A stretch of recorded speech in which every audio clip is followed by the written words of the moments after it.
सबके जीवन में 3 गुण व्याप्त हैं। हम सबके भीतर 3 गुण विराजमान हैं। और ये 3 गुण कौन कौन से हैं जिससे सृष्टि चलती है? सतोगुण, रजोगुण और तीसरा तमोगुण। सात्विक, राजसिक, तामसिक। ये 3 गुण हर एक यहां बैठे इंसान में होंगे ही होंगे। यहां तक कि जो व्यासपीठ पर बैठा है उसमें भी ये तीनों ही गुण हैं। वो सतो गुणों से ही भरा हुआ ऐसा नहीं है। किंतु होता क्या है, कभी कभी हमारे चरित्र में सतोगुण बलवान हो जाता है। और जब सतोगुण बलवान हो जाता है तो स्वाभाविक रूप से ऑटोमेटिकली अपने आप रजोगुण और तमोगुण ढक जाते, कम हो जाते हैं। कभी कभी ऐसा होता है तमोगुण बलवान होता है, तब उस समय सात्विक गुण ढक जाते हैं। तब उसमें, उस व्यक्ति में तामसिकता दिखाई देती है। लेकिन एक बात हम आपसे पूछें, किसी व्यक्ति में सतोगुण बढ़ रहा है या किसी में तमोगुण बढ़ रहा है। मान लीजिए किसी में तमोगुण बढ़ रहा है, तमोगुण बढ़ने का क्या मतलब है? क्या सतोगुण और रजोगुण उसके भीतर से खत्म हो गए? बोले नहीं, है तो, पर उनकी मात्रा कम हो गई है। बैलेंस किसका बढ़ रहा है? तमोगुण का ज्यादा बढ़ रहा है। अब ऐसे में फिर क्या करना चाहिए? जब तमोगुण बलवान हो जाए, रजोगुण बलवान हो जाए, तो फिर क्या करना चाहिए? अब किसी के शरीर में विटामिन डी की कमी हो जाए तो डॉक्टर क्या बोलेगा? क्या बोलेगा? थोड़ा धूप में बैठा करो, बाहर निकला करो। धूप में बैठोगे आपका विटामिन बढ़ेगा। अब हमको तो एक का ही ज़्यादा पता है, बाकी विटामिनों में क्या होता है वो तो डॉक्टर ही कोई बता सकते। दूसरा कोई कम हो जाए तो उससे बढ़ाने वाली जो चीज़ें उनके संपर्क में जाओ। तो अब इस आधार पर, इस लॉजिक पर, इस सिद्धांत पर अगर हम आपसे पूछें सतोगुण कम हो रहा है जीवन में, तो फिर हमें क्या करना चाहिए?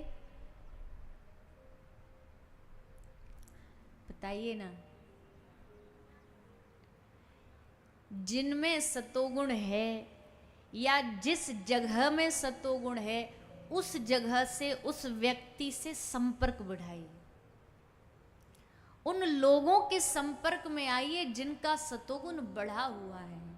साधु संतों के संपर्क में क्यों जाते हैं हम? साधु संतों के हम चरण क्यों छूते हैं? चरण छूने की क्या महिमा है? जान भी तो लीजिए। बस ऐसे ही अंधे होके थोड़ी ना हमको भागना ही बस है। अंधे होके थोड़ी भागना। क्यों चरण छूने का महत्व है? अब हम यहाँ कथा में कल निकल के जा रहे थे, वह हम कोशिश तो ये करते हैं भीड़ में से ना जाए, रास्ता पीछे से ही बनवाते हैं क्योंकि फिर लोग, पर अब यहाँ कोई है ही नहीं रास्ता, तो यही पूरा रास्ता पार करके जाना पड़ता है।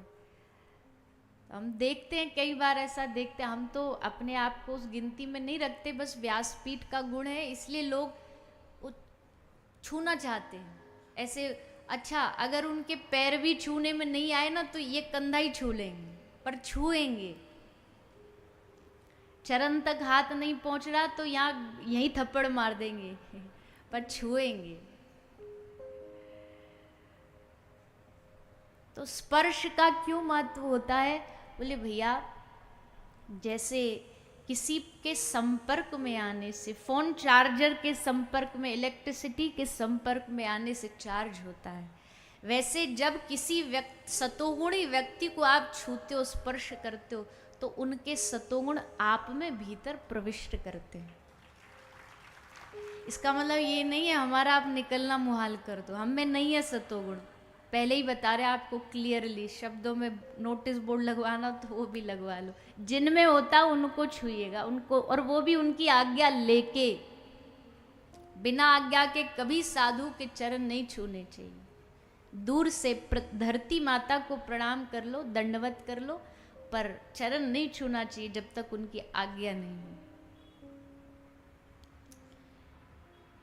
सतोगुण कम हुआ जीवन में और गुण बलवान हो रहे, तो फिर सतोगुणी व्यक्तियों के संग में जाइए, संपर्क में जाइए, कथा में जाइए। यहां सात्विक गुण को बढ़ावा दिया जाएगा, यहां आकर के हमारे भीतर सतोगुण की वृद्धि होगी।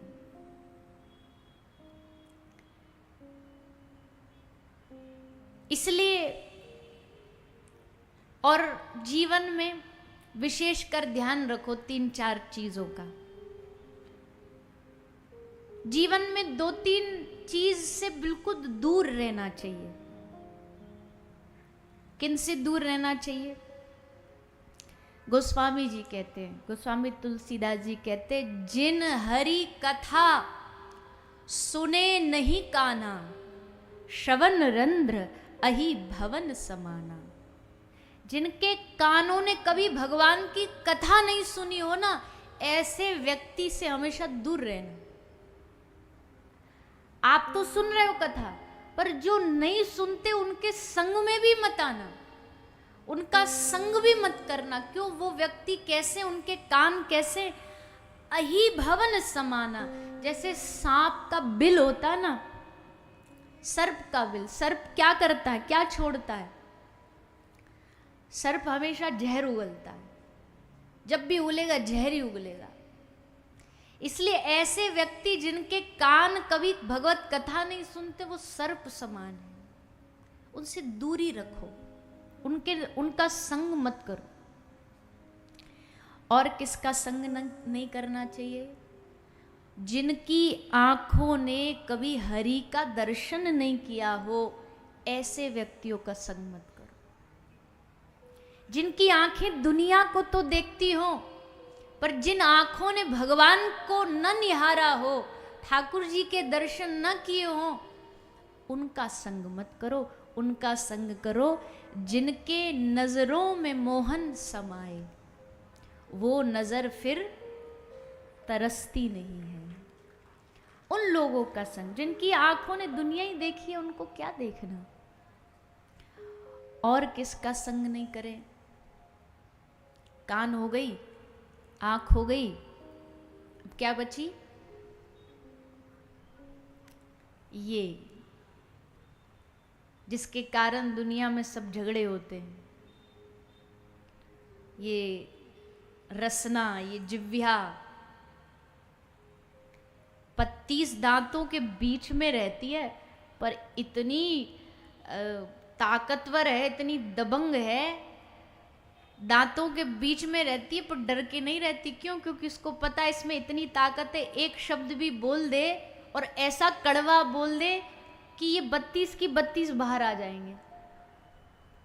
मतलब किसी से उल्टा सीधा बोल दे तो 2 मारेगा आदमी मुंह पे और सब रे बाहर आ जाएंगे। इसलिए से पता है इसमें कितनी ताकत है। 32 के बीच में भी सबकी मालिक बन के रहती है। तो बोले जिनकी जिह्वा ने कभी भगवान नाम न गाया हो, ऐसे व्यक्तियों के संग कभी मत करना। जो नहीं करही राम गुण गाना, जीह सो दादुर जीह समाना। जिनकी जिह्वा ने राम नाम नहीं गुनगाया, उनकी जिह्वा कैसी है? गोस्वामी जी उनकी तुलना किससे कर रहे हैं? दादुर। दादुर मतलब मेढक। जैसे मेढक हमेशा टर टर करता रहता, पर उस टर टर का कोई मीनिंग है? उसका कोई लाभ है? कोई फल है? कुछ भी नहीं है, वह कर रहा है, टर टर मन में आ रहा, कर रहा है। तो जीह सो दादुर, उसकी जिह्वा उस मेढक के जैसी है, जिसके जिसका कोई लेना देना नहीं, बस बेकार में अपने शब्दों को व्यर्थ कर रहा है, ऐसे लोग का संग नहीं करना। किसका संग करना है? हम तो एक बात निवेदन करते हैं, किसी कारण से आप कथा में जा भी नहीं पा रहे ना, लेकिन जो व्यक्ति कथा सुन के आए हैं, अगर आप जाकर के उनका मुख भी दर्शन कर लोगे ना, तो भी आपका कल्याण हो जाएगा। भगवान की कथा सुनने वालों के चेहरे बड़े अलग होते हैं, उनके चेहरे पर एक अलग ही आनंद होता है। ऐसे सत्संगी का चेहरा भी मिल जाए ना, दर्शन को प्राप्त हो जाए, तो भी कल्याण है। आंखें क्या देखती हैं, ये बहुत महत्वपूर्ण है। सुबह उठे हैं, हम कहते हैं, सबसे निवेदन करते, भैया सुबह उठते ही एक काम क्या करो, मान लोगे तो, नहीं मानोगे तो। मान लोगे तो सबसे पहले उठ के आंखों को क्या देखना चाहिए? क्या देखना चाहिए? हाथ वाला, हाँ वो तो कर्म कांड के हिसाब से सही है, जो कराग्रे वसते लक्ष्मी कर मध्य सरस्वती। पर वैष्णव के लिए, वैसे तो भगवान सब जगह है, पर वैष्णव, अच्छा ये तो बड़ा आपको समझ आ गया, हाथ सबने हाथ उठा लिए,